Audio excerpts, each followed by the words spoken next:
Good morning, ladies and gentlemen. My name is Kwandile Anele. I am here to present the Constructivism theory on behalf of my group mates. The Constructivism theory is a learning theory that states that learners construct new meaning and in understanding by integrating new information learned from new experiences with the prior knowledge gained from past experiences. The Constructivism theory was formulated by four theorists, namely Bandura, Berner, Vygotsky, and Piaget. Constructivism has certain principles which involve that knowledge is actively instructed, such as teachers seek values and students' points of view. Classroom activities challenge students' assumption and many more. Motivation is the key to learning, and the learning process is an organizational process, which means new knowledge is assimilated with old knowledge to construct new meaning and understanding. Students learn best in a hands-on setting that will benefit from this teaching approach, which also makes it easier for them to connect what they are learning on their daily lives.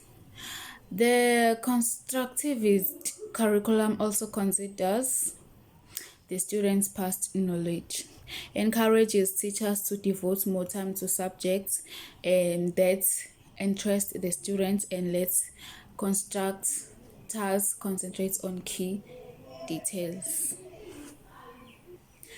However, the constructive teaching involves substantial preparation, which sometimes necessitates expensive long-term professional development. This could be disruptive to children learning and unrealistic for school funds. Also, teachers are unable to tailor the curriculum to each student if individually in a classroom, with an average number of students, since their prior knowledge will differ.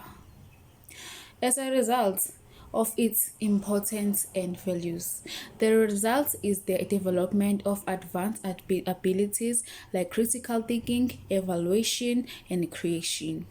It supports a range of world views and encourages the growth of sophisticated skills. Based on my own worldview and experiences, I believe that before a teacher explains something to learners, the teacher must build an understanding which will result in the ability to make the learners make their own presentation in class, which encourage other learners to participate more actively. Greetings. As my fellow group member stated the above, just to add on what she has mentioned, the influence of constructivism theory is that this theory clearly states transforms the student from being a passive recipient of information to an active participant in the learning process. Under the guardian of their teacher, students construct their own knowledge actively rather than just mechanically ingesting knowledge from the textbook or from the teacher.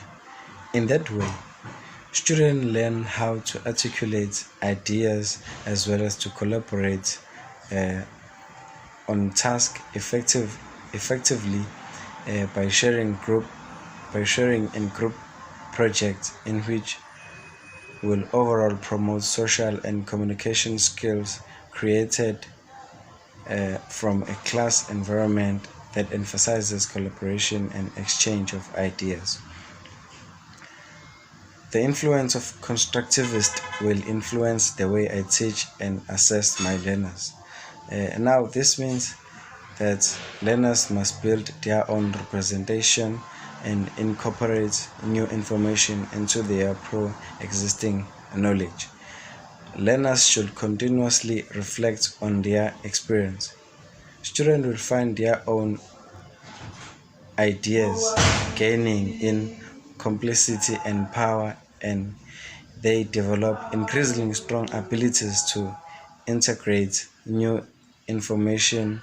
As a result, the lesson will be much easier to teach since students will also have knowledge.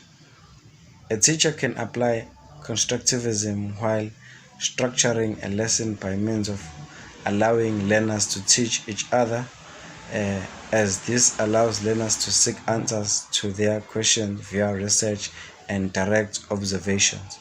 The teacher can also create situations in which students will question their own and each other's assumptions upon which learning is based.